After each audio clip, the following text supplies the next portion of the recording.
Hello, Internet. Greetings, dag sê. Good to have you here.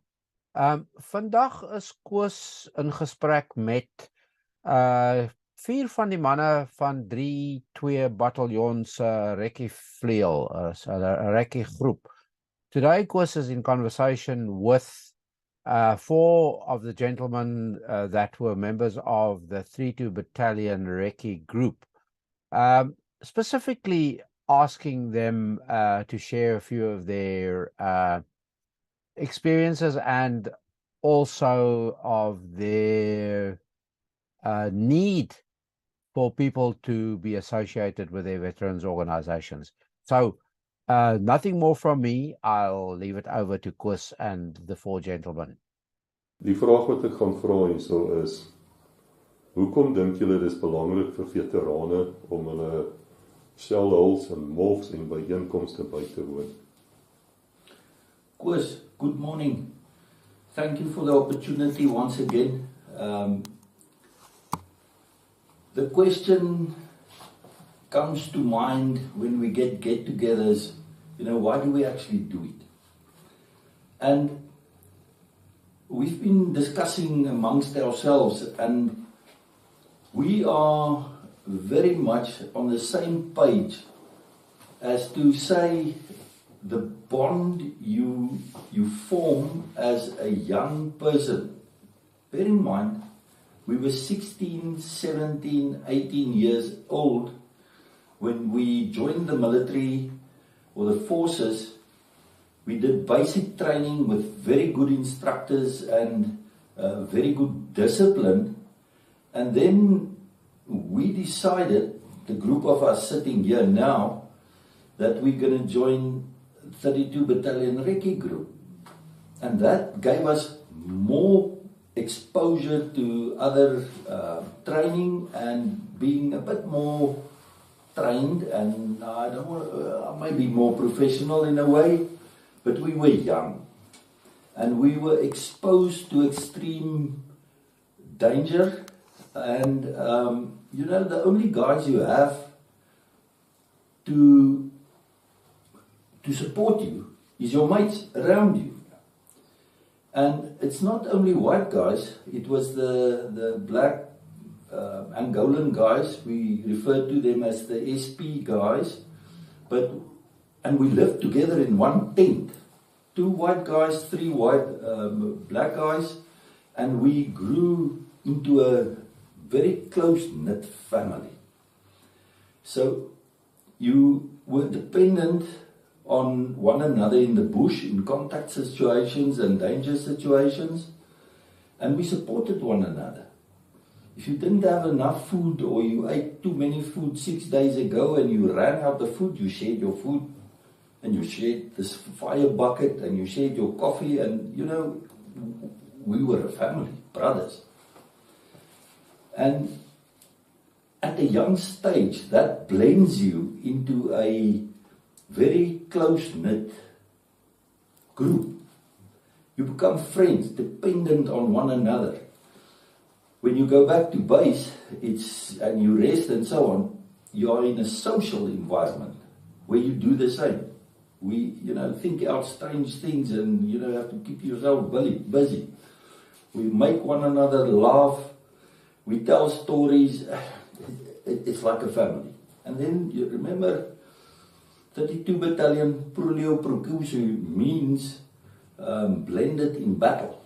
Gesmee in die geveg. And it's a very thing. You don't get poured into a cooking pot. You are brewed up together in one good stew.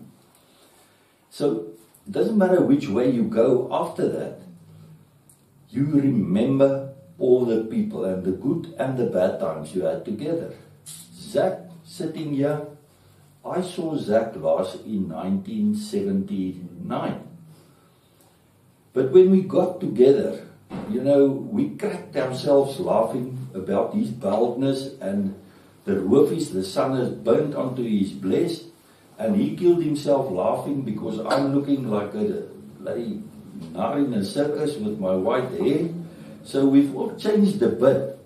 But, we were buddies. And the other guys here, You know, it really takes not under a minute, and we start talking about things that happened 20, 40 years ago, as if we never parted. And then you just pick up a few things about, you know, civil life and what you've been doing. So you're actually in a big family. And for me personally, the other guys can, you know, say how they feel. But to me, it's brotherhood. It's brotherhood. And, you know, you get some people that had bad experiences maybe in the military. And we were discussing one guy just now. He would have come and then he dipped out. And we all wanted to see him. But, and we were talking about it. Why did this guy not come? And we actually figured out that at the stage, some people were picking on him whilst in the military. And I think it made a very identity's image and self-esteem and stuff like that. That's the conclusion we got into. But, you know, we really dearly wanted to see him here. And if he joined us here, I am 100% sure he would have just blended in, and, you know, it would have been a great experience for him. And, you know, we respect one another. And there's a great respect going on amongst us. And then in a place like 32 Battalion and Special Forces, yes, there's NCOs and officers. That's why the military is. And we all have roles and tasks. But that doesn't separate you from being a person and fighting together and socializing together. So, you know, despite rank and creed, we were brothers.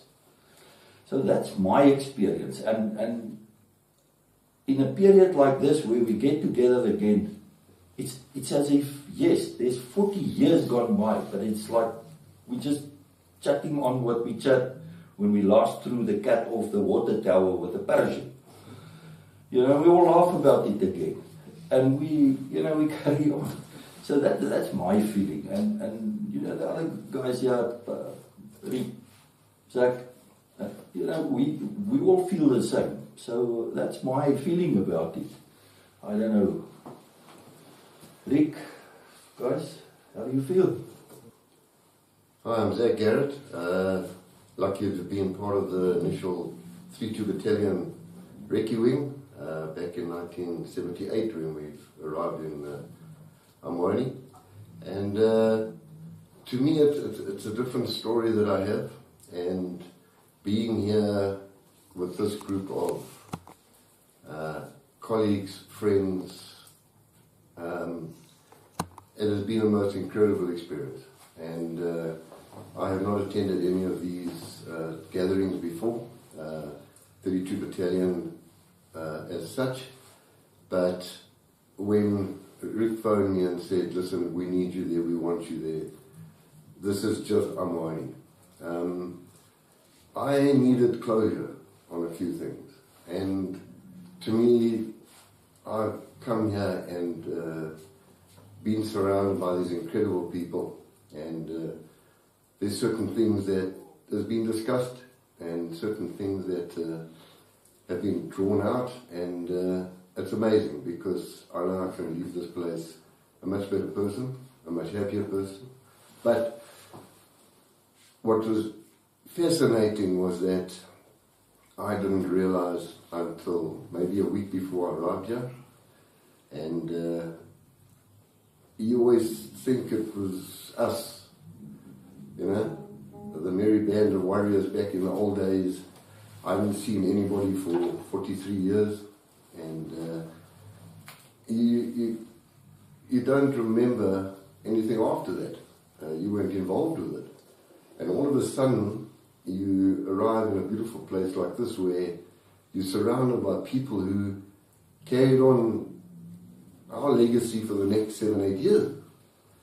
And these are the people that, you know, did incredible things. Were from Amwani, from the Recce wing, and it's been amazing just to be amongst them, getting to know them, befriending them, and listening to their stories. And it really has been fantastic. So for me, I couldn't, at this stage in my life, have ever asked for anything more. Yeah, I certainly agree with both Frans and Zach. I can recall many years ago when we all flew up to Waterkloof and we went to say goodbye to Buffalo when 3-2 was relocated to Pomfret. And I haven't seen a lot of the guys for, 10 odd years or maybe more. And when we all got to Waterkloof, it was like I'd seen them yesterday.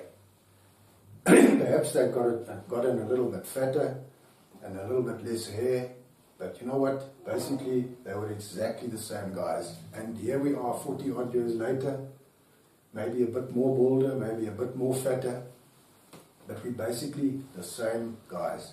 And as Frans and Zach said, it's a brotherhood. You know what? You can say what you want. Those guys that you worked with are your brothers. You will bleed for them. You will die for them. It's a family, as Frans said, and all we can say to the guys out there is join us. Become part of the brotherhood that we've always been and always will be. You will be surprised how much support and how much love you get from each other. Hi, I'm Peter McRae. I came from Rhodesia, from RLI Support Commander. Came to the South African Army. We went to 44 Parachute Brigade to the Pathfinder Company. When that was disbanded, we were all sent to 3-2 Recce Wing. When we first got there, we were actually a bit nervous because 44 in those days was quite a wild bunch. And we'd heard 3-2 weren't as wild as we were. We later found out that they were. But when we got to the Recce Wing, we were welcomed like any other person. And some of the guys stayed on, some had left. But I left the Recce Wing in 1983. I've been to one or two Savati days. I haven't seen a lot of the people that were here this week for 40 years plus. And everyone just gets along, speaks to you, pulls the piss out of you because you're a bit bolder and greyer and more wrinkled. And it's just a good band of brothers to belong to. I think one of the most important aspects which Frankie mentioned earlier just now was that it's the bond that was formed all those years ago that never ever leaves you. And being surrounded by a couple of guys who were with us from the beginning, and when you haven't seen them for so long, but you could just pick up where you left off. And but now you've got children and grandchildren, but that didn't worry us. We just picked up where we left off, and we joked about what we used to joke about, talk nonsense like we used to talk, drink like we used to drink, and it's been an incredible experience these couple of days, and just realizing that no one's really changed. They all still love each other, and it's been amazing, so thank you. Of course, thank you for this. Zach just mentioned the word Frankie. Now, they refer to me as Frankie, but it's all the Soties. All the Afrikaans guys call me Frans, and it just, Zach, correct me if I'm wrong. I think it's either it's between Kim Zogger and Mike Kiley. They at one day they just said Frankie. And never for since 79. Nobody called me Frankie. And when I got here, Zach, one of the the best soties I know, amongst others, you know, Frankie, how's it? Yeah, I just wanted to pick that up, but you know, now he says that, so it just, you know, evokes the old things and it brings it back. And I really want to appeal and ask the other veterans, don't be suspicious and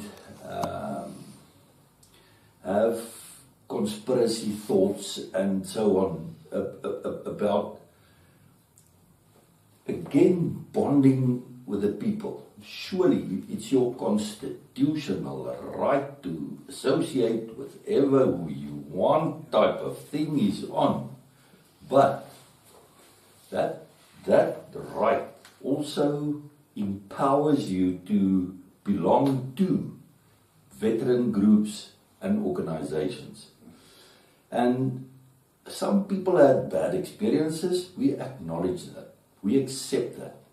But time has gone by, wounds have healed, and just to join together again, share your memories, sit around a cup of coffee or a red hot rum or a good red or white wine, and you enjoy and you discuss, you know, the old times. And there's a lot of guys, and when we are finished with this conversation, I'm going to ask a person, he had said something, it's not derogative, but it's a thing I couldn't understand at that time, why he said that to me.